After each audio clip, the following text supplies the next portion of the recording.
নমস্কাৰ এই মুহূৰ্তত আহি পৰিছে ৰাতিপুৱাৰ কেইবাটাও গুৰুত্বপূৰ্ণ খবৰ। আজি হৈছে 25 ডিচেম্বৰ। অসমৰ মুখ্যমন্ত্ৰী ডক্টৰ হিমন্ত বিশ্ব শৰ্মাই প্ৰত্যেকগৰাকী মহিলাৰ বাবে এটা ভাল খবৰ দিলে, কিয়নো প্ৰতিগৰাকী মহিলাৰ একাউণ্টত চৰকাৰে সোমাই দিব 10,000 টকা। কৃষক ব্যৱসায় শিপিনীৰ পৰা আৰম্ভ কৰি পশুপালক লগতে মৎস্যপালক সকলোৱে এটা ভাল খবৰ। নথিপত্ৰ কি লাগিব আৰু এই ক্ষেত্ৰত নথিপত্ৰ অতি শীঘ্ৰে আপুনি সাজু কৰক, কিয়নো আত্মগোটৰ মহিলাৰ একাউণ্টত সোমাব 10,000 টকা। লগতে আপোনাৰ যদি ঋণৰ প্ৰয়োজন হৈছে তেনে ক্ষেত্ৰত ঋণৰ বাবে আপোনাক চৰকাৰে সাহায্য কৰিব। লগতে অসমৰ মুখ্যমন্ত্ৰী ডক্টৰ হিমন্ত বিশ্ব শৰ্মাই অৰুণোদয় আঁচনিক লৈ এটা ভাল খবৰ দিলে। পঞ্চায়ত নিৰ্বাচনক লৈ 5টাকৈ নতুন নিয়ম সলনি হৈ পৰিব। ইয়াক লৈ মুখ্যমন্ত্ৰী ডক্টৰ হিমন্ত বিশ্ব শৰ্মাৰ আগজননী। লগতে কেইবাটাও ৰাজনৈতিক খবৰৰ লগতে অৰাজনৈতিক খবৰ যুগুত কৰা হৈছে আজিৰ দিনটোত। গোটেই অসম তথা ভাৰতৰ বিভিন্ন প্ৰান্তৰ পৰা যুগুত হৈছে কেইবাটাও ডাঙৰ খবৰ। এনেবোৰ খবৰ নিতৌ পাই থাকিবলৈ চেনেলটি ছাবস্ক্ৰাইব কৰি ভিডিঅ'টো এটা লাইক কৰিবলৈ নাপাহৰিব। আজিৰ আমাৰ প্ৰথম দশমে গুৰুত্বপূৰ্ণ খবৰ হৈছে অসমবাসীৰ বাবে এটা ডাঙৰ খবৰ।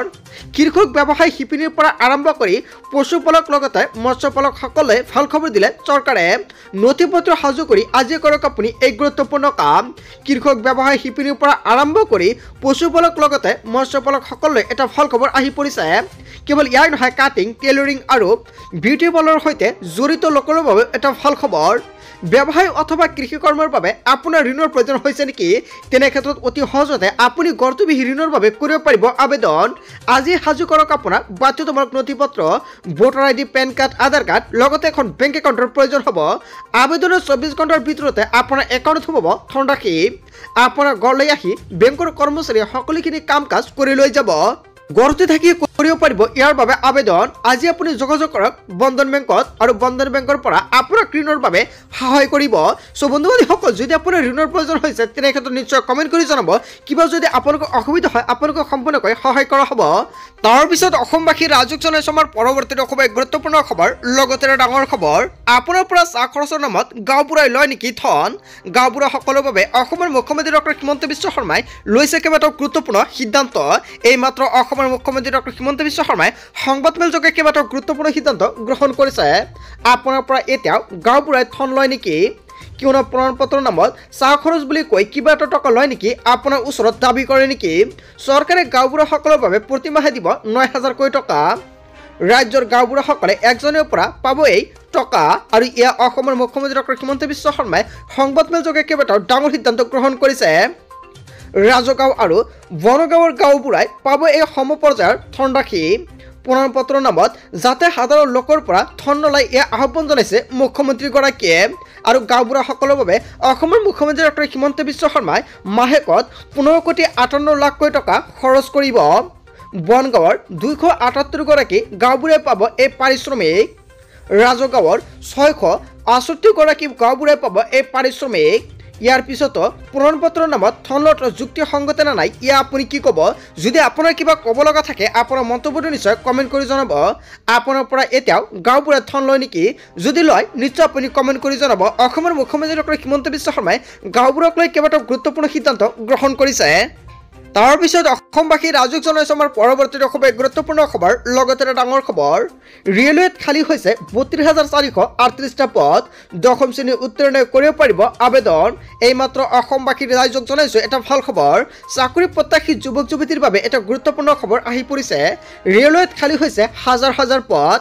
32,438টা পদ মুকলি হৈ পৰিছে আৰু গ্ৰুপ ডিৰ বাবে আপুনি আবেদন কৰিব পাৰিব। RRB ৰেলৱেত মুকলি হৈছে বিজ্ঞাপন। 23 জানুৱাৰীৰ পৰা 22 ফেব্ৰুৱাৰীৰ ভিতৰত কৰিব লাগিব আবেদন। আবেদনৰ বয়স 18ৰ পৰা 23 বছৰ হ'ব লাগিব। 10ম শ্ৰেণীৰ উত্তীৰ্ণ কৰিব পাৰিব আবেদন। চাকৰি প্ৰত্যাশী যুৱক যুৱতীৰ বাবে চৰকাৰে কেইবাটাও গুৰুত্বপূৰ্ণ সিদ্ধান্ত গ্ৰহণ কৰিছে। তাৰপিছত অসমবাসী ৰাজুক জনাইছো আমাৰ পৰৱৰ্তী অসমৰ গুৰুত্বপূৰ্ণ খবৰ লগতে ডাঙৰ খবৰ। আৰক্ষীৰ SI পদত আপুনি আবেদন কৰিছে নেকি? আৰু আবেদন কৰা সকলৰ বাবে এটা ডাঙৰ খবৰ। 5 জানুৱাৰীত হ'ব লিখিত পৰীক্ষা। এতিয়া আপুনি ডাউনলোড কৰক আপোনাৰ এডমিট কাৰ্ড।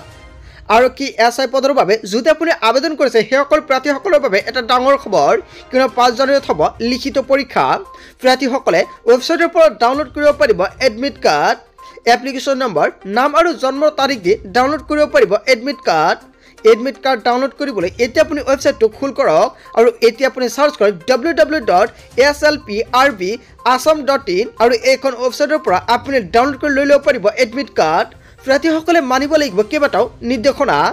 পৰীক্ষাৰ সময়ত এডমিট কাৰ্ড পৰিচয় পত্ৰ আধাৰ কাৰ্ড পেন কাৰ্ড আপোনাৰ প্ৰয়োজন হ'ব যিকোনো এটা নথি আপুনি লৈ যাব লাগিব driving licence voter ID card দিয়ে হ'ব লাগিব মুকলি কৰা হৈছে আপোনাৰ বাবে ফোন নম্বৰ কাৰিকৰী অসুবিধা হ'লে ফোন কৰি ল'ব পাৰিব আপুনি সুবিধা আৰু ফোন নম্বৰটো হৈছে 9660620063 আৰু এইটো নম্বৰ এতিয়া সেভ কৰক আপোনাৰ মোবাইল ফোনত কিবা অসুবিধা হ'লে আপুনি কল কৰিব পাৰিব তাৰ পিছত অসমবাসী ৰাজুক জনাইছে আমাৰ পৰৱৰ্তী ৰখবে গুৰুত্বপূৰ্ণ খবৰ লগতে ডাঙৰ খবৰ শিক্ষাৰ্থীৰ বাবে এটা ডাঙৰ খবৰ পঞ্চম আৰু অষ্টম শ্ৰেণীত পুনৰ পৰিৱৰ্তন হ'ব পাছ ফেলৰ নীতি সলনি হ'ব কি নিয়ম সম্পূৰ্ণকৈ জানি লওক কেন্দ্ৰীয় চৰকাৰে বাতিল কৰিলে নো ডিটেনশ্যন পলিচি সলনি হ'ব পঞ্চম আৰু অষ্টম শ্ৰেণীৰ শিক্ষা ব্যৱস্থা কেন্দ্ৰীয় শিক্ষা মন্ত্ৰালয়ে গ্ৰহণ কৰিছে ডাঙৰ সিদ্ধান্ত পঞ্চম আৰু অষ্টম শ্ৰেণীত আকৌ উভতিব পাছ ফেলৰ ব্যৱস্থা ফেল কৰা ছাত্ৰ ছাত্ৰীসকলক উত্তীৰ্ণ কৰাই দিব নোৱাৰিব বিদ্যালয়ে অনুত্তীৰ্ণ ছাত্ৰ ছাত্ৰীসকলে 2 মাহৰ ভিতৰত পুনৰ দিব লাগিব পৰীক্ষা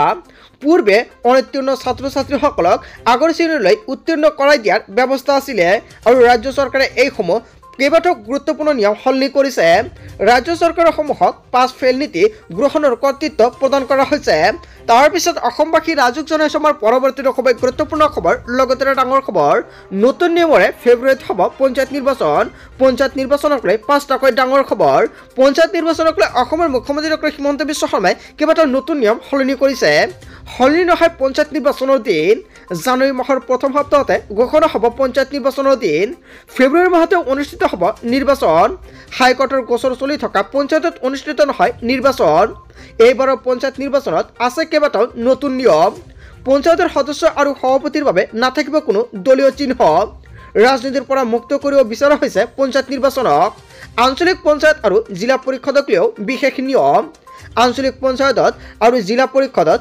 70% দলীয় প্ৰতীকত নহয় আৰু 30%হে দলৰ প্ৰতীকত নিৰ্বাচনত অনুষ্ঠিত হ'ব বুলি মন্তব্য কৰিছে আৰু ইয়া অসমৰ মুখ্যমন্ত্ৰী ডক্টৰ হিমন্ত বিশ্ব শৰ্মাই কেইবাটাও নতুন নিয়ম সলনি কৰি দিছে পঞ্চায়ত নিৰ্বাচনক লৈ অসমৰ মুখ্যমন্ত্ৰী ডক্টৰ হিমন্ত বিশ্ব শৰ্মাই যিকেইটা মন্তব্য কৰিছে জনতাই কি ক'ব যদি জনতাৰ কিবা মন্তব্য কৰিব লগা থাকে আপোনাৰ মন্তব্যটো নিশ্চয় প্ৰথমতে কমেণ্ট কৰি জনাই দিব তাৰ পিছত অসমবাসী ৰাজুক জনাইছে আমাৰ পৰৱৰ্তী ৰখবে গুৰুত্বপূৰ্ণ খবৰ লগতে ডাঙৰ খবৰ 1 জানুৱাৰীৰ পৰা এই সমূহ এণ্ড্ৰইডত নচলিব হোৱাটছআপ হয় বন্ধু বান্ধৱীসকল অসম চৰকাৰে কেইবাটাও গুৰুত্বপূৰ্ণ সিদ্ধান্ত গ্ৰহণ কৰিছে 1 জানুৱাৰীৰ পৰা এই সমূহ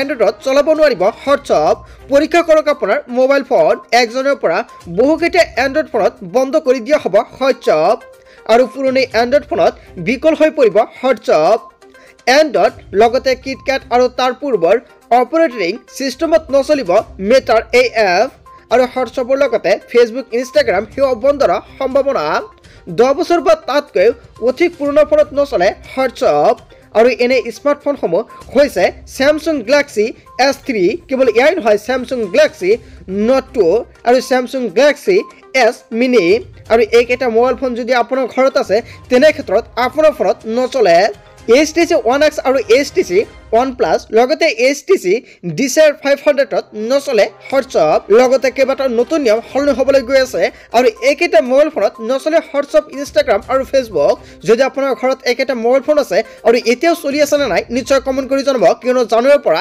এইকেইটা নতুন নিয়ম সলনি হ'বলৈ গৈ আছে বন্ধু বান্ধৱীসকল গোটেই অসম তথা ভাৰতৰ বিভিন্ন প্ৰান্তৰ পৰা যুগত হৈছে কেইবাটাও ডাঙৰ খবৰ এনেবোৰ খবৰ নিতৌ পাই থাকিবলৈ চেনেলটি সাবস্ক্ৰাইব কৰি ভিডিঅ'টো এটা লাইক কৰিবলৈ নাপাহৰিব so thank you for watching full video'